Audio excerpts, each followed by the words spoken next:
sharing first of all.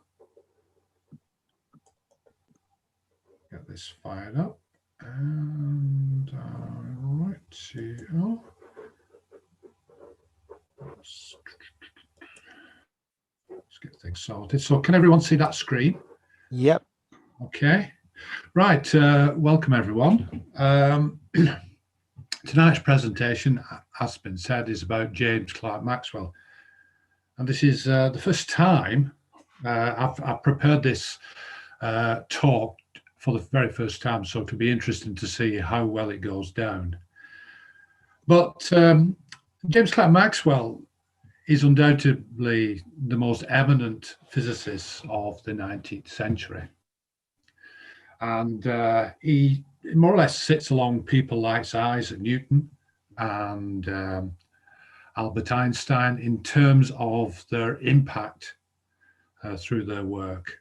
But outside the kind of radio engineering, physicists, electrical engineering fields, he's relatively unknown. And tonight's talk is really about kind of bringing some of those elements of his work, his life, out and form a discussion, and maybe people who are watching this this evening will perhaps find out a little bit more about the man.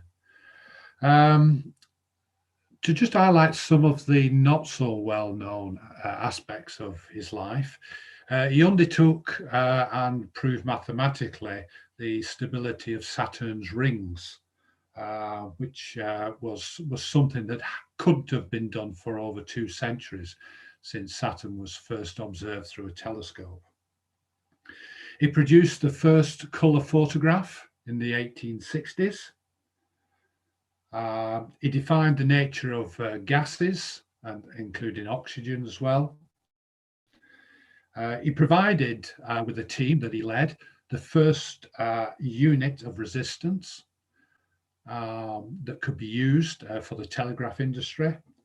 And in the meteorological terms, in weather terms, they used a lot of his formulas when he did a paper on hills and valleys. So his actual impact is more to do about how the 20th and 21st century has developed from his works. But he's best remembered, of course, for establishing the relationship between the electrical and magnetic fields, which have been pioneered by Faraday, principally, during the 19th century. And of course, proving or showing mathematically the existence of propagating waves. And of course, that is central to what we do, the hobby we enjoy, and it pioneered the way for many developments in radio astronomy, radar, and other things as well. In recognition of his works, there's a mountain range named after him, including a radio telescope, and one of Saturn's rings is named after Maxwell, and we'll cover that shortly.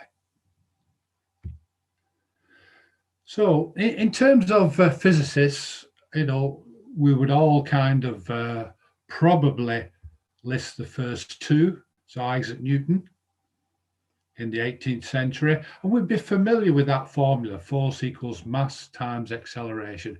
And most people would be familiar with that.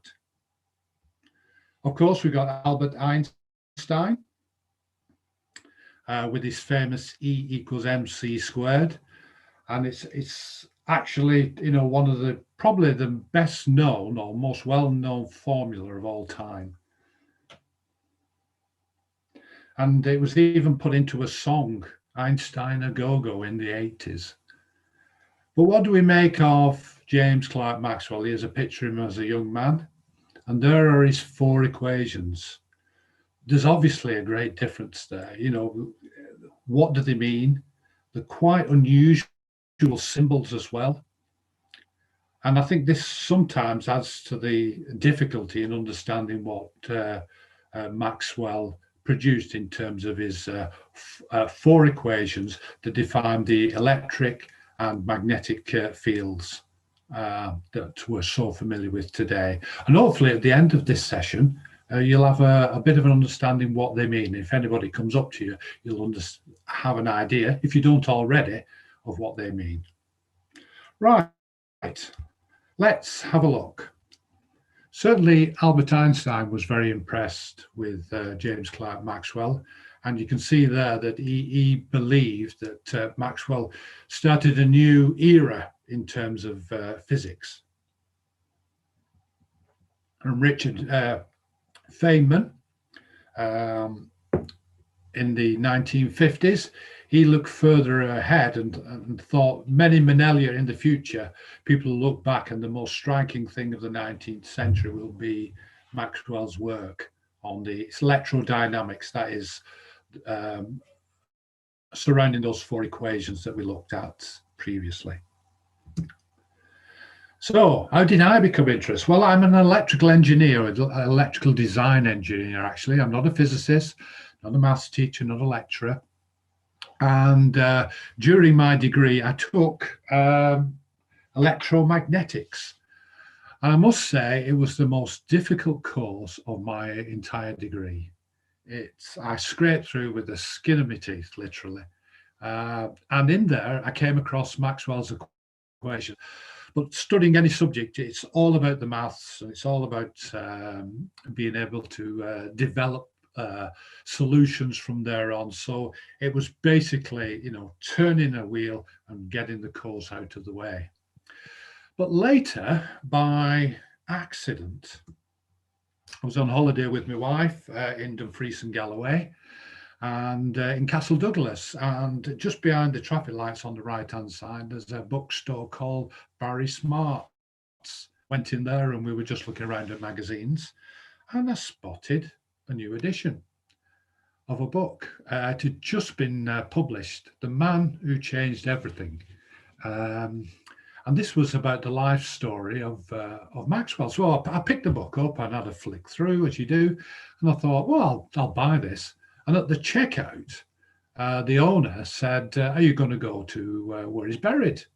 And I said, well, I didn't know he was buried around here. Oh, yes, he lived in the neighborhood, and he's buried just up the road at a place called Parton Village. It's only about 15 minutes away from here, so it's quite local. So I said, yeah, okay. He says, oh, by the way, go and see Sam Callender in the town. He runs the local post office. So we drove off to Parton Village, which is basically probably just only a couple of hundred people, but it's got 8 cottages which line the main road, and you can see just a few of them there. And when I arrived, there was a gentleman up a ladder. I think he was painting the windows or fascia, and that was Sam Callender. And there's myself and Sam. Sam's in the local shop, which he ran with his sister. In this picture, Sam is about 82 years old, and for the previous 60 years, he'd become a local historian for James Clerk Maxwell. And he used to invite visitors to the village, and he would tell them about his life story, where he was born, where he spent a lot of his younger years in Dumfries and Galloway. And there was a book which you might not be able to see, but on the counter, which visitors would actually sign. And I signed the book, but noticed also quite a few people from the States, from Europe, and some were professors, doctors as well. So he had quite over the years, quite a number of people visit the town, or the village really. But across the road, so you can see the green verge there, there's a memorial commemorative plaque, which is on the side of the road, which Sam and a few of the committee members had actually raised funds to have erected to commemorate his, I think it was 175th anniversary of his birth. And in the old kirk, the old church, there's a kind of a stone wall, and within that, that's the Maxwell family grave there. James is buried with his mother and father, and later his wife joined him as well. And there's not really much to it. It's very, very simple indeed, and it's quite striking when you go visiting it. But before I left the village, Sam said to me, "You've got to go to the toilet. You've got to visit the village toilet." Or toilet, should I say, privies, in fact. And you can see that the octagonal building there. We showed you in the previous photograph a row of cottages. Well, behind them, there's some elaborate gardens, and they all share one, well, it's not a communal toilet, but it's divided into 8 sections. And each of the cottage has an outdoor toilet, which is situated in this octagonal, quite picturesque setting. And there's me signing that I've visited. I didn't make a deposit. I just kind of had a look around and signed the visitor's book. A few years later, we were on holiday in Hawaii, and we sailed into Hilo on the Big Island. And from Kilauea, the active volcano on the island, the place was shrouded in fog, or vog as they call it. You could smell the sulfur and the gases. But we were able to make a visit up to Mauna Kea, which is extinct volcano on the island. And on top are a whole series of observatories. It's up at about just under 14,000 feet. We arrived, I think temperatures were about 28 degrees Celsius. We were up on Mauna Kea, which was around about freezing. But to my surprise, there's a James Clerk Maxwell telescope. And apparently it's the largest submillimeter telescope in the world, according to the website. And it investigates interstellar gases. Apparently it's a heterodyne receiver. It looks at the 200 to 300 gigahertz band, RF band, and it's got a 5 gigahertz intermediate frequency, would you believe? It was designed at Cambridge University, and you'll see the link between Maxwell and Cambridge a little later, and it's now fully operational. Also, Venus. In the 60s, the NASA started a program of actually mapping the surface of Venus using radar, because it's veiled in dense vapor. And they spotted a large mountain range. I think it's the highest point, or the average highest point on Venus's surface. And that was named after Maxwell. So think about this is that the convention is that features on Venus are named after women, females and goddesses. And the Maxwell's mountain range is only one of 3 objects on Venus that don't follow that convention.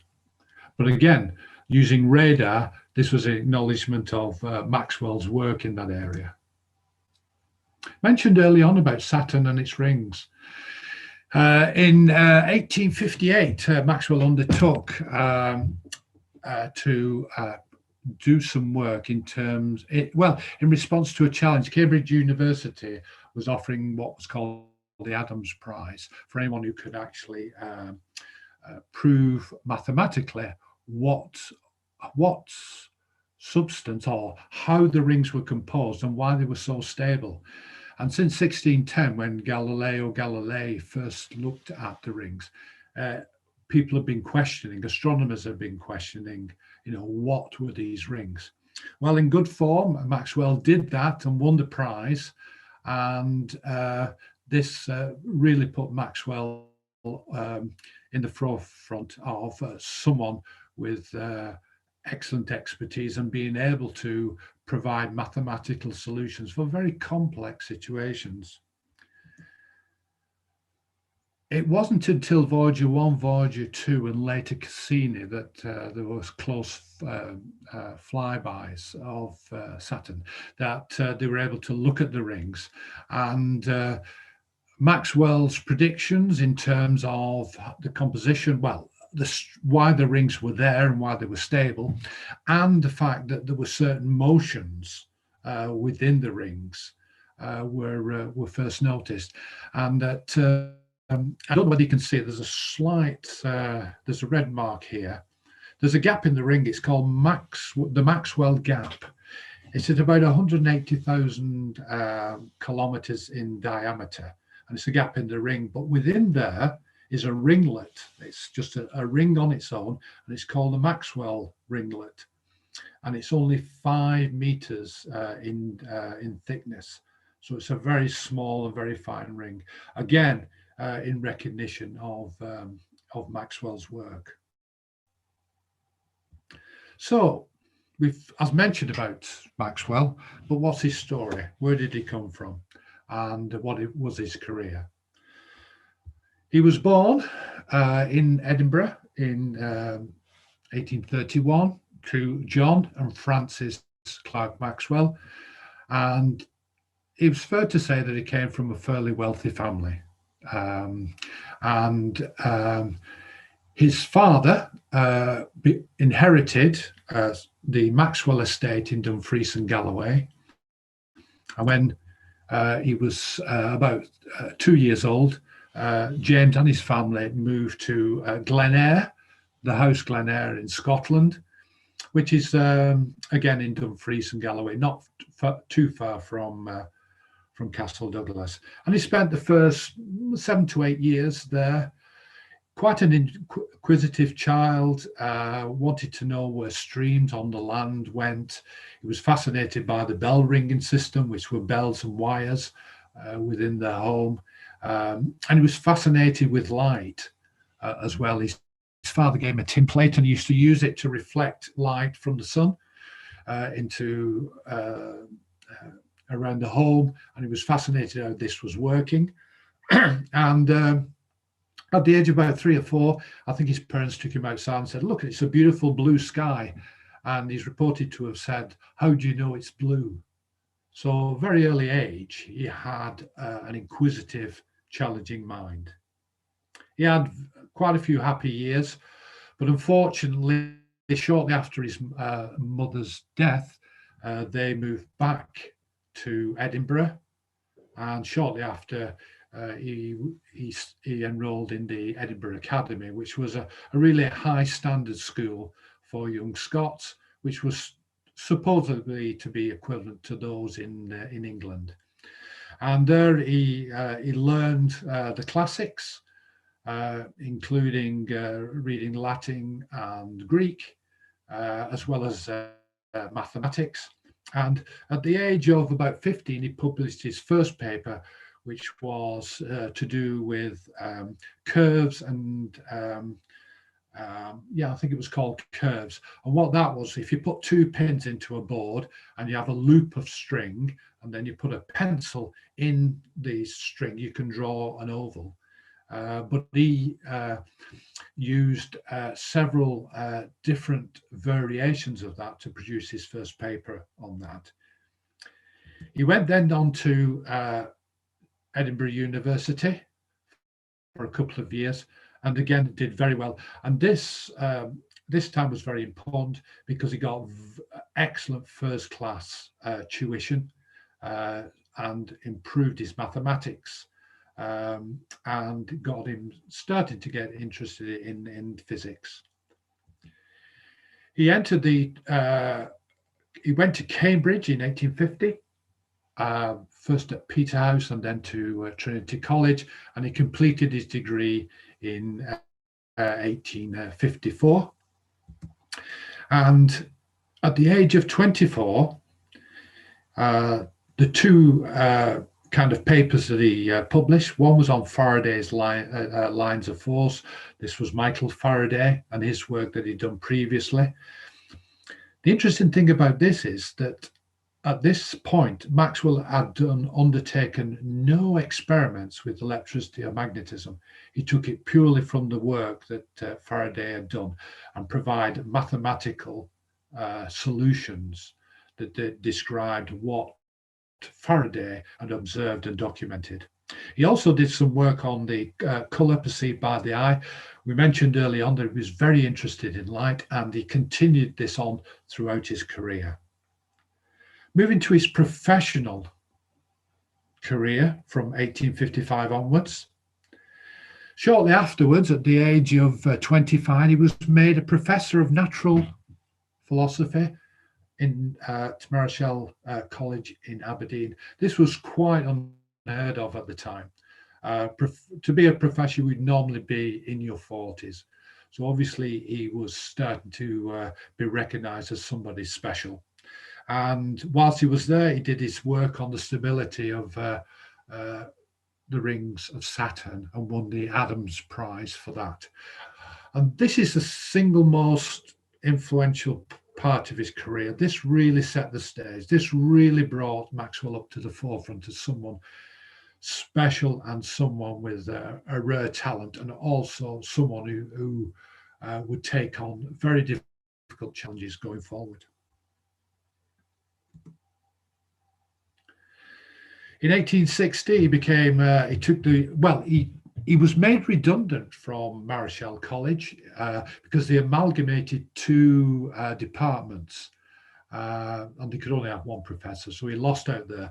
But almost straight away, he was offered a post at King's College and became professor of natural history. This is a period where he did the first colour photograph. And there's a story behind that, but I'm not able to fit it in, unfortunately. But a bit of luck on his part, but he did produce a colour photograph of a piece of tartan. After completing his work with Faraday's lines of force, he then developed onto the physical lines of force, which was a further development and a further investigation into the electromagnetic fields. He also, with a team, led a team to provide a standard unit for electrical resistance. And what I'm pointing out here are some of the major things that fit nicely into this talk. So he did a lot of other stuff as well. So please forgive me for leaving other stuff out, but I need to move forward with this and keep a thread running through the story. Continuing on, he then did his finest piece of work, which he entitled A Dynamical Theory of the Electromagnetic Field. And this was the pivotal point in terms of his development of the fields in terms of propagating waves. And he made the link that there was strong evidence that light was an electromagnetic wave, and behaved in the same way as he predicted with the electromagnetic laws that he'd put down. And we saw some of those early on in the opening slides. He resigned his post in 1865 to return back to Glen Laird. Main reason for that is the estate needed some management. It wasn't really a sabbatical as such, but he did continue on work as well as running the estate. So him and his wife returned there. He did his theory on gases. Governors, those were the kind of mechanical systems that kept motors running, or systems, steam engines running at a certain speed. He produced an unusual paper on hills and dales, and this was on the topography of land, and he produced formulas which showed the relationship between hills and valleys, etc. And this is where the mathematical equations that he produced were also adopted for forecasting weather. And if you've seen the pressure bars on a chart for the weather, they're very similar to the lines on the contours of a map. And in fact, the terminologies that we use today, highs and lows, troughs and ridges originated from Maxwell's hills and dales. He also did a paper on the theory of heat. He was offered a post in 1871 and returned back to Cambridge with the newly built Cavendish Laboratory. But here he took on the role of Professor of Experimental Physics. And during this time, he finished and wrapped in a book. He wrapped up the treatise on electricity and magnetism. So that wrapped up all the work that he'd done previously on this. And if you've ever bought this book or have a look at it, it's very, very difficult to follow. It's, the mathematical approach to it is extremely difficult, and it's certainly beyond me. Unfortunately, in 1879, James died. He died roughly at the same age as his mother, and with similar conditions. It seems to be either stomach or bowel cancer. He died at Cambridge, and his body was taken back to Parton, and as we saw previously, buried in the family grave. Certainly this was, I think, one of the key things that, or one of the points that I talked about early on, why isn't he well known? I think he died before his time, and he probably had a lot more to offer.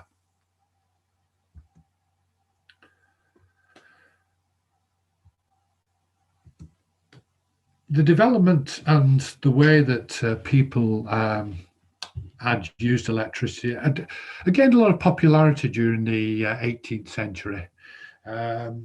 We had amusement in terms of, you can see the electric kiss machine. This is where the guy on the left is winding a wheel and creating static electricity.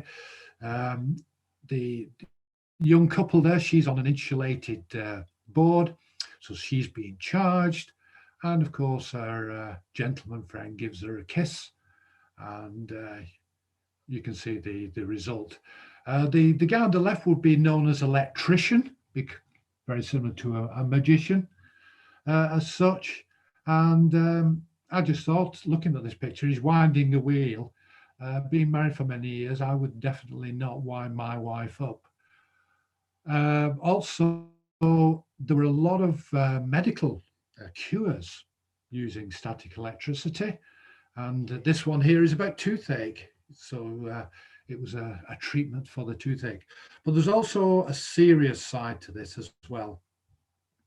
In 1783, in St. Petersburg, Professor Rickman was undertaking some experiment with his assistant.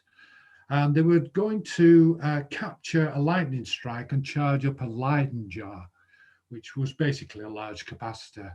Unfortunately, during the experiment, both himself and his assistant were struck by lightning. His assistant recovered, but Professor Rickman unfortunately was killed. And the autopsy identified an entry wound, if you want to call it that, which was on his head, and noticed that one of his feet had turned blue and there was a mark on the sole of his foot. The autopsy looked at his internals, and certainly his lungs were burned. And of course, when the scientific community found this, obviously they were deeply shocked. But also, we're in again with there's a mystique, and we're now moving into the early 19th century. And in 1815, Mount Tambora, which was in the Dutch East Indies at the time, which is now part of Indonesia, exploded. Erupted, should I say, in 1815. And it was the largest volcanic eruption, certainly in the last 10,000 years. It had a height of about 14,000 feet. After the eruption, that was reduced to about 9,000 feet. And the magma chamber, hot gases were thrown up into the stratosphere. And that had a pronounced effect on the Earth's climate. It's said that the Earth's climate dropped by about 0.5 degrees on average. The following year, in 1816, it was known as the year without a summer, and certainly in the Northern Hemisphere, in America and Europe, crops failed because of cold weather, lack of sunlight, torrential rain, unbelievable thunderstorms, and following the and Europe was really trying to get back on its feet after the end of the Napoleonic Wars, and wasn't in a great state. But holidaying in on Lake Geneva, Mary Shelley was with Lord Byron and her husband, and they used to, they were holidaying, but due to the bad weather, they were kept indoors for many days. And in fact, it was documented that on one day at noon, it appeared like night, and there were fantastic thunderstorms. So the group used to tell each other stories, and it's believed that this, in part, was one of the inspirations for Mary Shelley's Gothic novel, Frankenstein. But things were about to change from the occult to the sensationalism of static electricity. There were true pioneers already on stage. And here's just a few of them, but I've just pointed out two in particular that had large impacts. One was Alessandro Volta. He produced the first chemical batteries, which then gave experimenters the ability to have a constant current, a constant voltage, rather than the latent cells that we used to have, which were basically capacitors, which would release the charge all in one go. And that was in about 1799. In about 1819, Hans Christian Ørsted, he demonstrated that a current in a wire produced a magnetic field. And Andre Ampere, then provided what we were a formula to describe what was happening here. But in terms of the electromagnetic side of it, no presentation or no talk could really avoid Michael Faraday. He was inspirational and did more for the further development and knowledge of the electromagnetic field than anyone in the 19th century, and quite rightly justifies his place here. Michael Faraday was a former bookbinder who was fascinated. He used to read the various scientific journals that he was binding, and then under Sir Humphrey Davy, started to undertake experiments. He was about 40 years older than James Clerk Maxwell. So when Maxwell did his lines of Faraday's lines of paper at the age of 25, Michael Faraday was already well into his 60s. Britain was trying to hold on to its dominance, world dominance, trade dominance, during the 19th century. In particular, Germany and the upcoming United States were providing, they were rivals in terms of dominance. The thing about Great Britain was that it had interests right all over the world. And from Faraday's work, others taking on board this, communication was key to that. And Britain was at the forefront of developing cable communication right across the globe in this time. It needed that because weeks and months could go by before information could travel from the various parts of the globe, and Britain needed to keep a finger on its pulse and respond very quickly to protect its interests. But there was a problem. One was that for these cables to be made for the telegraph systems, there need to be cable specifications. And there was no standard units for the volt, the amp, and particularly the resistance. And resistance was the important one. And this is where where Maxwell and his team proposed to the British Association for Standardization a standard unit for resistance. The other thing that was missing at the time was the fact that nobody could predict how these cables would react to signals being passed down them. And that, coupled with mechanical issues with cables, really meant that there was a slow start to the expansion of the global telegraph system.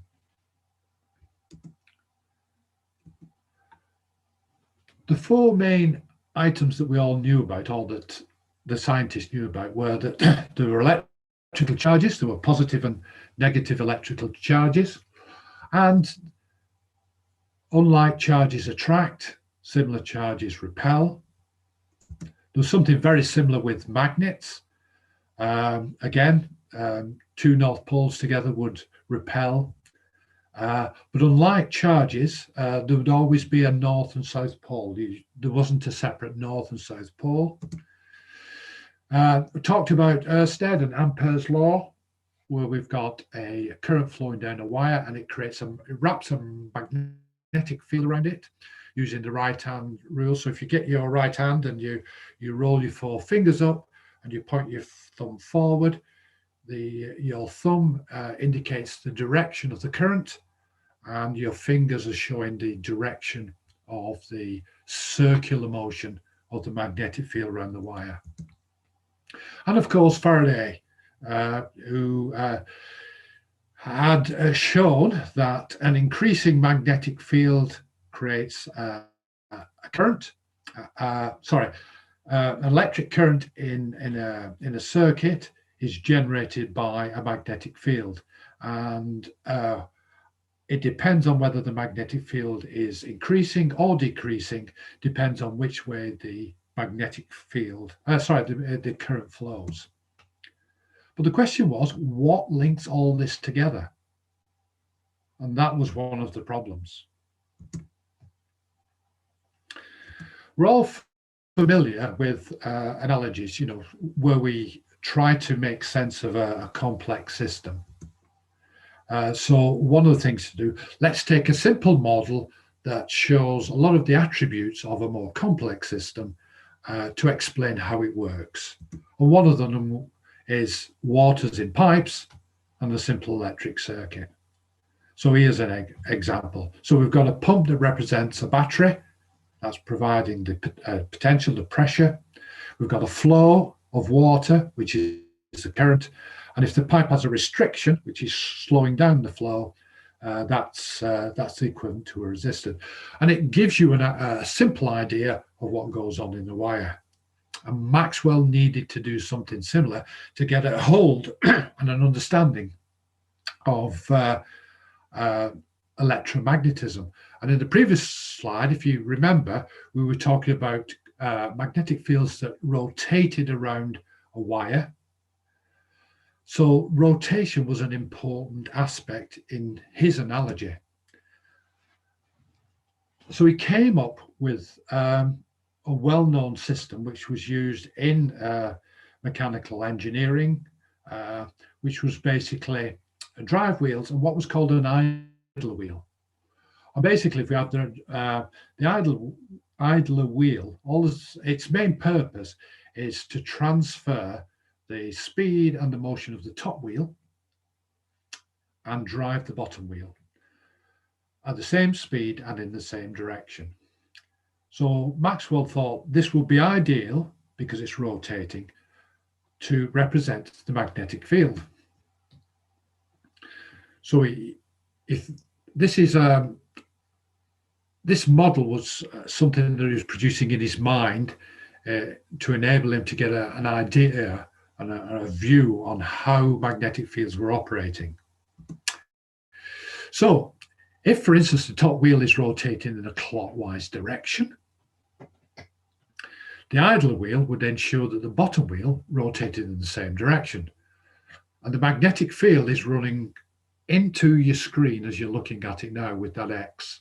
So if you use your finger and thumb, if you push your thumb, if your fingers are curled in the same direction as the clockwise rotation, you see that your thumb is pointing into the screen.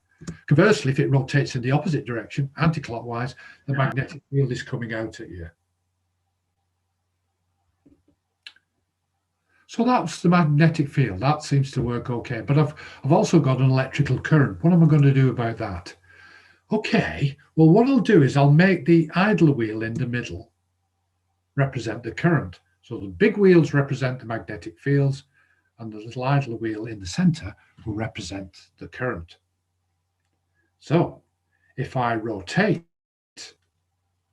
my little idler wheel, it will turn the top wheels. But I'll make it move.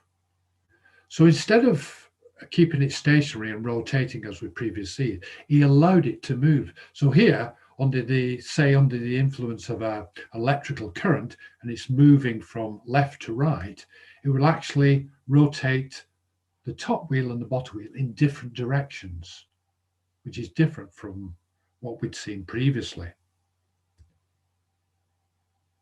And if we move it in the opposite direction, again, the wheels move, but we've got a different rotation.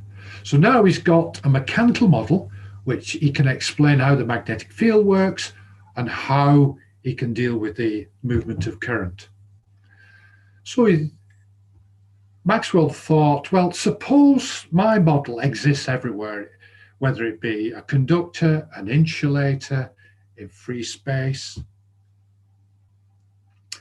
So in his model, he says, if my little idle wheels, the ones in red there, are in a conductor, they're free to move, so they can move left or right, depending on where you put an electrical supply. But if they're in an insulator, they're tightly bonded. They don't want to really move from their wheels, so they'll just move a slight amount. And just for completion here, the idler wheels between cells in a row, they just rotate, they don't move. So little idler wheels that we showed previously, which are between rows going down, they can rotate and move, but the idler wheels which are shown in yellow, which are in between cells in a row, they just rotate. Hopefully that will be all self-explanatory in a few minutes. Now here, this is where Maxwell decided to really complicate things. He decided, just for illustrative purposes, to change the shape of the model. So the wheels that we saw he called cells, and these are now hexagonal cells. And the idler wheels are almost like little ball bearings in between. They do exactly the same thing. So the cells, which are the wheels, they rotate. And the little idler wheels that are between rows of cells, they can either rotate or move backwards and forwards. But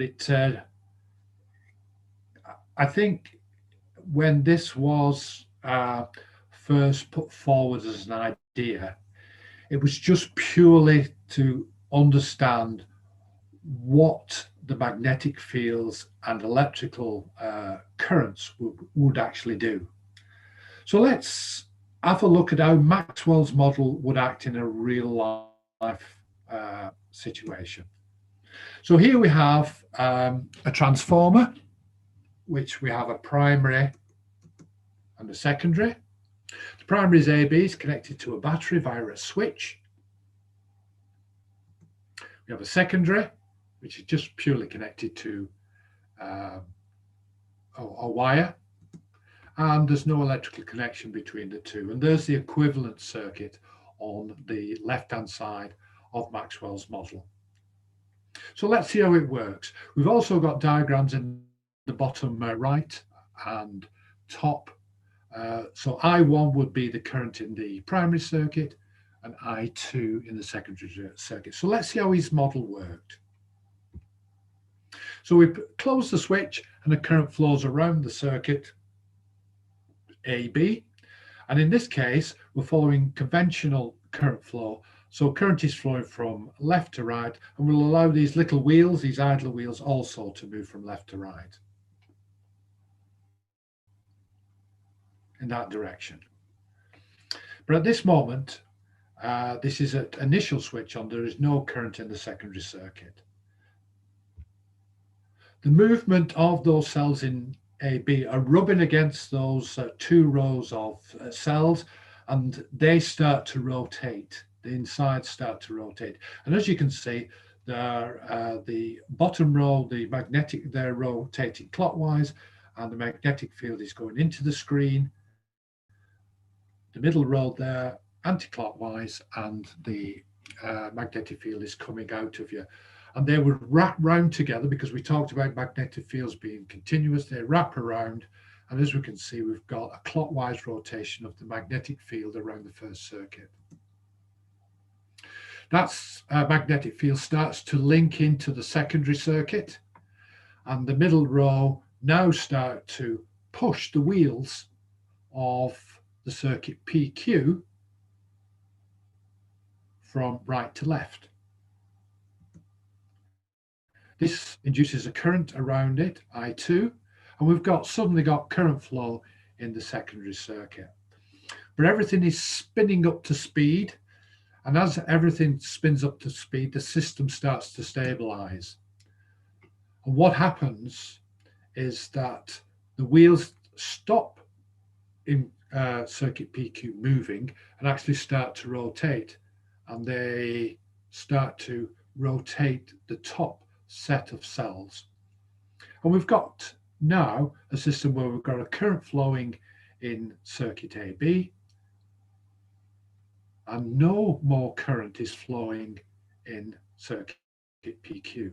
Everything's running up to speed, current is flowing, all the cells are running at the same speed.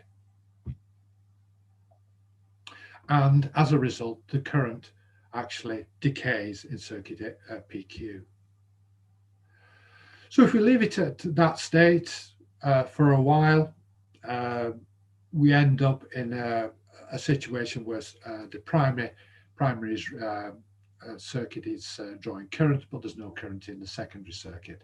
If we then switch off the current in AB, no more current flows in the circuit, but we've still got all these little wheels, these cells rotating. The current that was rotating the bottom and middle rows of cells has now gone, and they slow down and stop, but the top cells are still rotating in an anti-clockwise direction. So they've got energy in them, and they start to push those little wheels from left to right and in the opposite direction. So we suddenly get a current flow.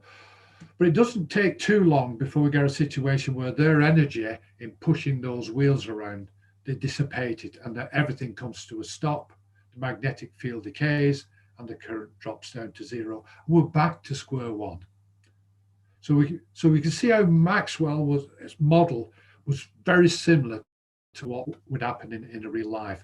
Bearing in mind, Maxwell isn't trying to replicate exactly what is happening in terms of the mechanisms, but he's using wheels to actually demonstrate that.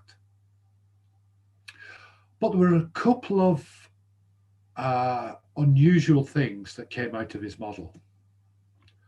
One was that Maxwell started to realize that there could be current in space, or insulators.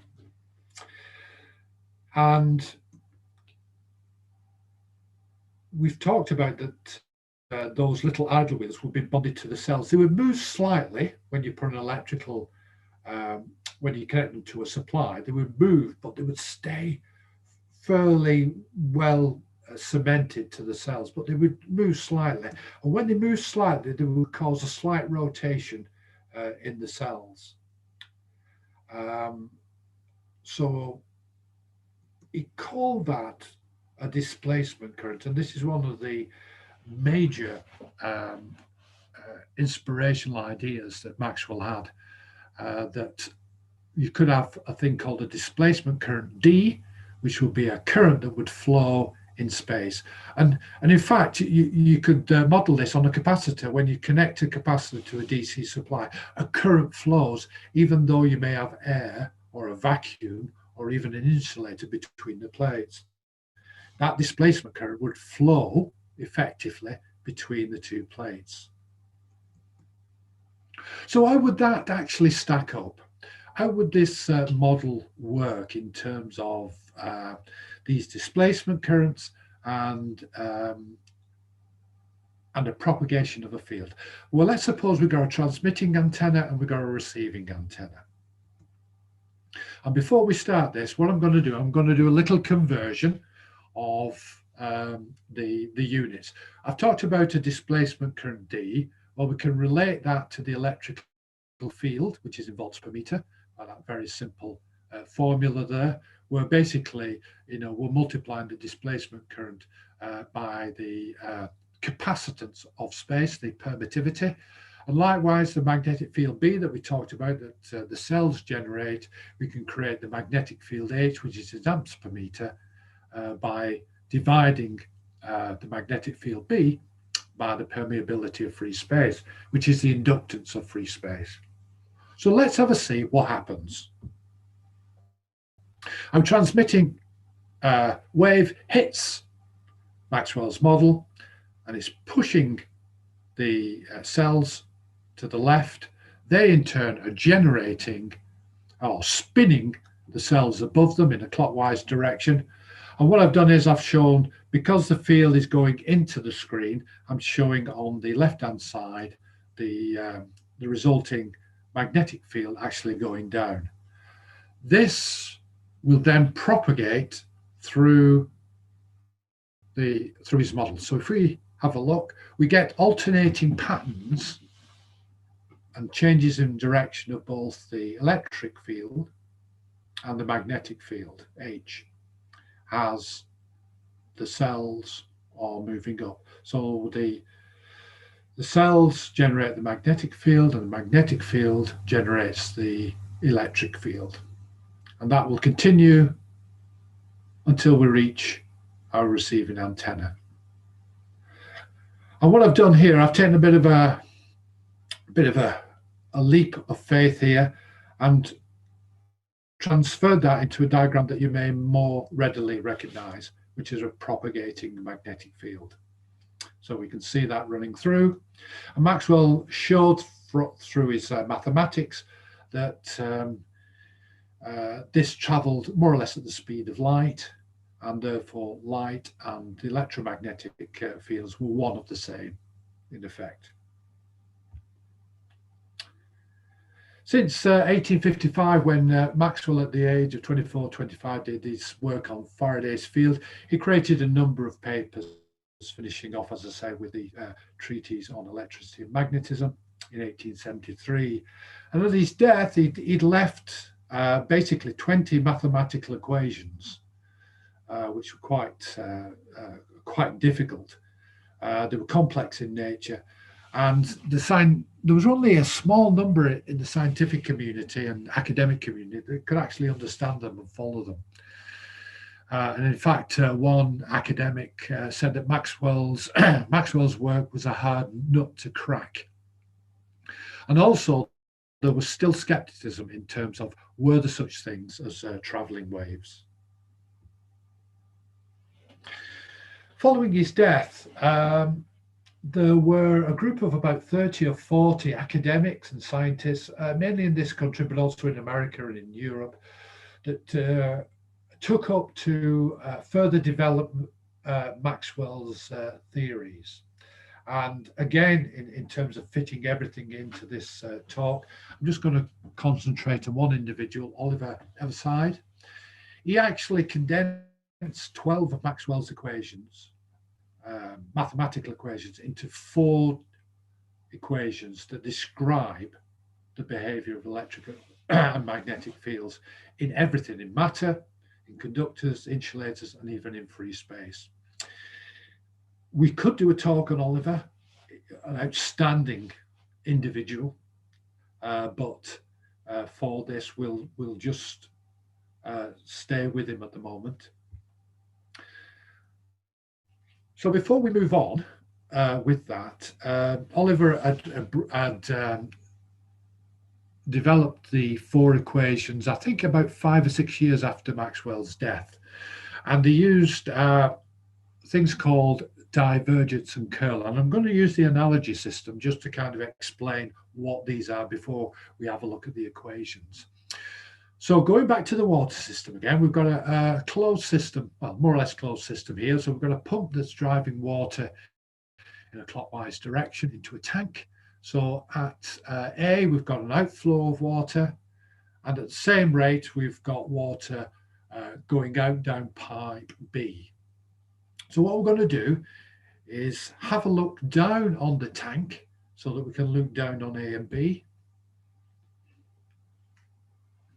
And we'll look at the thing called divergence. And divergence is basically a measure of either outward or inward flow. So if we look down on pipe A, water is coming up at us and it's flowing into the tank. And at B, the water is actually flowing down away from us into the screen. So if we were to look at A, we would find that basically we've got an outward flow of water. And an outward flow would be seen as positive, very similar to, say, a battery or a positive charge. If we have a look at B, water is going in here, and that would be seen as a negative. And if we look in between, there's neither an inward or outward flow. Whatever comes in at the box is going out of the box, so that will be zero. And this is known as a scalar field.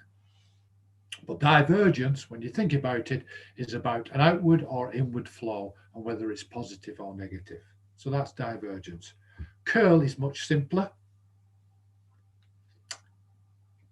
And basically looking down, there would be a tendency also with water flowing in pipe, coming out of pipe A and going down pipe B, for the water to actually circle around. And particularly where we see an outflow, if you've taken the plug out of your sink to see water go down, you'll see that it swirls round. And that's all that curl is.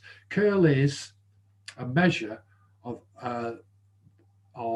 a rotation of either water or a magnetic field. And it has both a direction, either clockwise or anti-clockwise, and it'll have a velocity, a speed, say, for instance. And that would be known as a vector field. But we'll just leave it at that moment. But just notice the two symbols at the side. Divergence, we've got like an inverted triangle with a dot. That's a mathematical symbol. And likewise for curl, we've got the del symbol, but with a cross. So that's all we need to think about, and I'll look at these again. So let's have a look at the four equations, Maxwell's equations. So looking at electrical charges, which we looked at earlier. So what we're basically saying there is that the displacement current D, and remember this is a scalar field, we're just looking at the amount of the current, whether it's going out or coming in, is equivalent to P, which is the charges. So if we've got electrical charges, then we can have, we will have a current that will flow. Again, looking at a magnet with its magnetic field, because they are continuous, there is no matter where you look, there is no divergence. The fields are always continuous, so that's always zero. This is Faraday. We talked about the fields increasing and decreasing, and we looked at our Maxwell's model. So what's that saying on the right-hand side is that a change in the magnetic field over time will produce a circular electric field. That's the left-hand part of that. And finally, we've got a change in the displacement current D over time. plus J. Now, what we've got, I'll just spend a little bit more time on this. This is Ampere's law. And Ampere's law said if you have a current flowing down a wire, it creates a magnetic field, which is correct. But it can't exist in a vacuum. So Maxwell had factored that in with a displacement current, which we saw in the model. So that's what that d over t is. So you can have in a conductor steady current, and J is what's called a current density, but you can look at it as current anyway with flow in a conductor. But when we're actually in a vacuum, that term J disappears altogether. And as I showed with Maxwell's model there, a change in the displacement current will produce a circular magnetic field.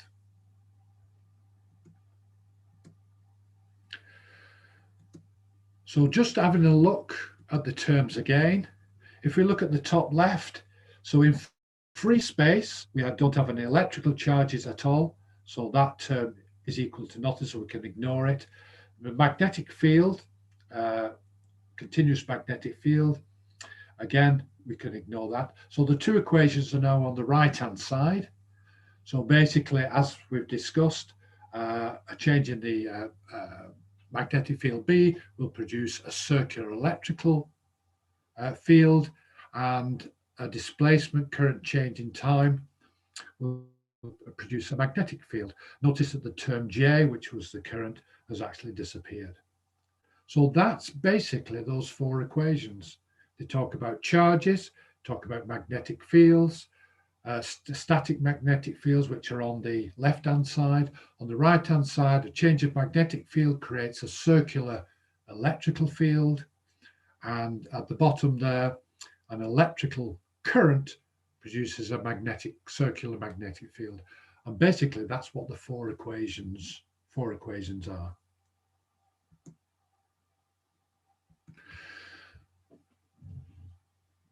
As I wrap this up now, and it might be a little bit premature in terms of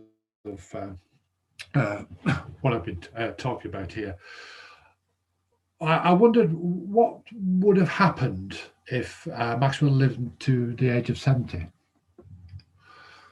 Well, I feel myself that there would have been a strong possibility that in Cambridge, in the Cavendish laboratories in Cambridge, they would have undertaken, I think, experiments to identify and detect electromagnetic waves. And Maxwell would have overseen this. And I wonder if the unit of frequency would have been the Maxwell. Just something to think about, really. He certainly would have been able to see Marconi demonstrate his radio transmissions, and he would just have about been around to witness the first transatlantic transmission. And I suppose a question, for anyone who's watching this, does he deserve to be one of the three greatest physicists of all time so far? And that's really up to yourselves. I personally, having studied and visited his places, particularly in Dumfries and Galloway and in Edinburgh, I have a very strong opinion about this man. And if you'd like to gain further information, certainly online, I would try the Clerk Maxwell Foundation, which is a great resource of information if you're interested in taking that on. As I said, this is the first time I've done this. I don't know how it's going to be received. Maybe I've taken on too much. Maybe it's a bit too fragmented. I don't know. But I certainly would welcome your feedback, and I hope you've enjoyed it. And thank you very much for listening. Dave, thank you. So much I didn't know about him, even the bits that I can't remember from university. That's quite an eye-opener. Any questions for Dave? Any observations by anyone?